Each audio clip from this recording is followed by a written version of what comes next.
ಪುತ್ತೂರಿನ ಪ್ರಖ್ಯಾತ ಹುಲಿವೇಷ ಕುರಿತ ತಂಡ ಟೈಗರ್ಸ್ ಕಲ್ಲೇಗ ತಂಡದ ಸಾರಥಿ ಅಕ್ಷಯ್ ಕಲ್ಲೇಗ ಕೊಲೆ ಪ್ರಕರಣದ ತನಿಖೆಯನ್ನು ತೀವ್ರಗೊಳಿಸಿದ ಪುತ್ತೂರು ನಗರ ಠಾಣೆಯ ಪೊಲೀಸರು ಘಟನೆ ಸಂಭವಿಸಿದ ಕೆಲವೇ ಗಂಟೆಗಳಲ್ಲಿ 4 ವಶಕ್ಕೆ ಪಡೆಯುವಲ್ಲಿ ಯಶಸ್ವಿಯಾಗಿದ್ದು ವಿಚಾರಣೆ ನಡೆಸ್ತಾ ಇದ್ದಾರೆ. ಚೇತನ್, ಮನೀಶ್, ಮಂಜಾ ಮತ್ತು ಕೇಶವ ಇವರನ್ನ ಪೊಲೀಸರು ವಶಕ್ಕೆ ಪಡೆದಿರುವ ಶಂಕಿತ ಆರೋಪಿಗಳು ಅಕ್ಷಯ್ ಅವರನ್ನ ಪುತ್ತೂರು ಪೇಟೆಯ ಹೊರವಲಯದ ನೆಹರು ನಗರದಲ್ಲಿ ನಿನ್ನೆ ತಡರಾತ್ರಿ ದುಷ್ಕರ್ಮಿಗಳ ತಂಡವೊಂದು ಮಾರಕಾಯುಧಗಳಿಂದ ಕೊಚ್ಚಿ ಬರ್ಬರ ಹತ್ಯೆ ಮಾಡಿ ಪರಾರಿಯಾಗಿತ್ತು. ಅಕ್ಷಯ್ ಸ್ನೇಹಿತ ವಿಖ್ಯಾತ ನೀಡಿದ ದೂರಿನಂತೆ ಪೊಲೀಸರು ಕೇಸು ದಾಖಲಿಸಿ ತನಿಖೆಯನ್ನು ಕೈಗೆತ್ತಿಕೊಂಡಿದ್ರು.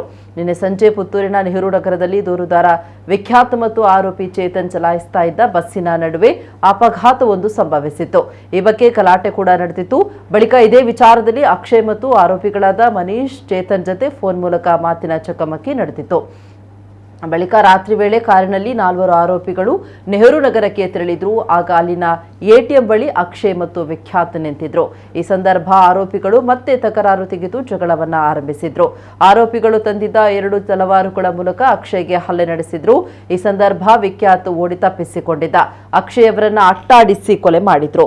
ಆರೋಪಿಗಳಾದ ಮನೀಶ್ ಮತ್ತು ಚೇತು ಕೃತ್ಯ ನಡೆದ ಕೆಲ ಗಂಟೆಯ ಬಳಿಕ ಪೊಲೀಸರಿಗೆ ಶರಣಾಗಿದ್ದಾರೆ.